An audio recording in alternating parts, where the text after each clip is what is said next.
trying to find room ahead of Stefano Oldani. Still Vacek goes, but now it's Pedersen. Pedersen explodes on the front. Corbin Strong alongside him. Corbin Strong from New Zealand, but Pedersen is going to hold them all off. Win number 2 for Mads Pedersen, and with it, the Maglia Rosa. Perfection from Pedersen and from Lidl Trek. They have done it.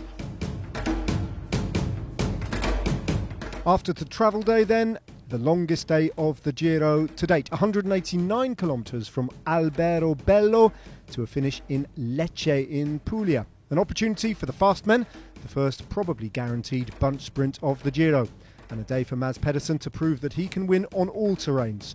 Primož Roglic just looking to get through the day in one piece. The race rolling out of the beautiful town of Alberobello, and the flag dropping on the outskirts. And immediately one rider attacked. It was Francisco Munoz, the 23-year-old Spanish rider from Polti Visit Malta.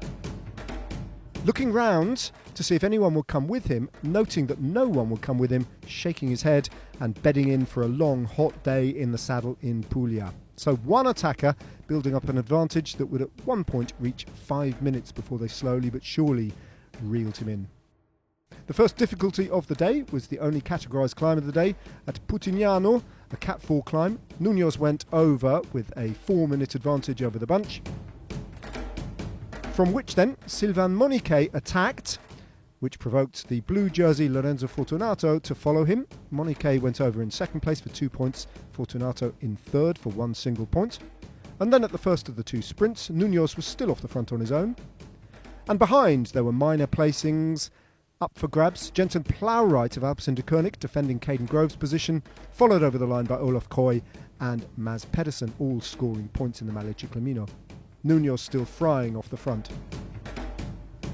The next difficulty of the day was the Red Bull kilometre, but before that a crash involving and delaying a number of the Lidl Trek riders, including Giulio Ciccone and Mads Pedersen, but spelling the end of the race for the Canadian rider from Q36.5 Nick Zukowski, who had to abandon with a suspected broken collarbone. At the Red Bull kilometre then, Munoz through on his own with a 3-minute advantage, and then a battle for bonus seconds behind, going the way of Isaac del Toro ahead of Primož Roglic, who picked up 2 bonus seconds. Briefly, Bahrain Victorious then tried to split the bunch, which they succeeded in doing temporarily in the strong cross-tail winds that prevailed throughout the day of racing, but it did all come back together again. Visma Bike and Lidl Trek restoring control on the front of the bunch, as they then approached the final intermediate sprint of the day.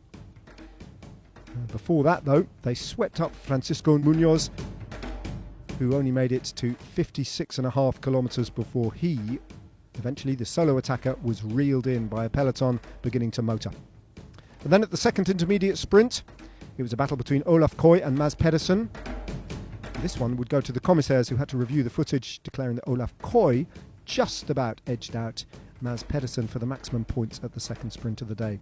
Then onto the finishing circuit, and disaster for Søren Kragh Andersen and Lidl Trek, as Mads Pedersen suddenly found himself with 22 kilometres to go right off the back and having to be involved in a furious chase to get back into contention. Picnic Postenel, Casper van Uden, 300 metres to go at this point. It's time to unleash the fast men. Casper van Uden, the first of them to show his hand. Ben Turner with a big charge up on the left-hand side of the road. Mads Pedersen looking for space on the right by the barriers. Paul Manier in the mix. Koy on the other side of the road. Van Uden is going to be Pedersen with the charge. Van Uden takes it for Picnic Postenel, a first ever Grand Tour victory for the Dutchman.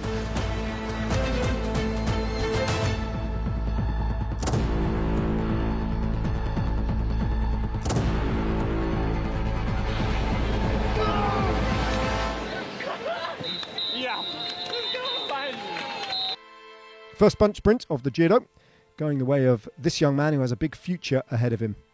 More to come from him, perhaps. The first 3 places, all going the way of the Netherlands. Mads Pedersen settling for 4th place on the stage, but still in the Maglia Rosa, albeit with a slightly diminished lead over Primož Roglic, down to 7 seconds. He still leads the Maglia Ciclamino, but on the evidence of what we've seen today, Olaf Koy has become a real threat for Mads Pedersen in that classification.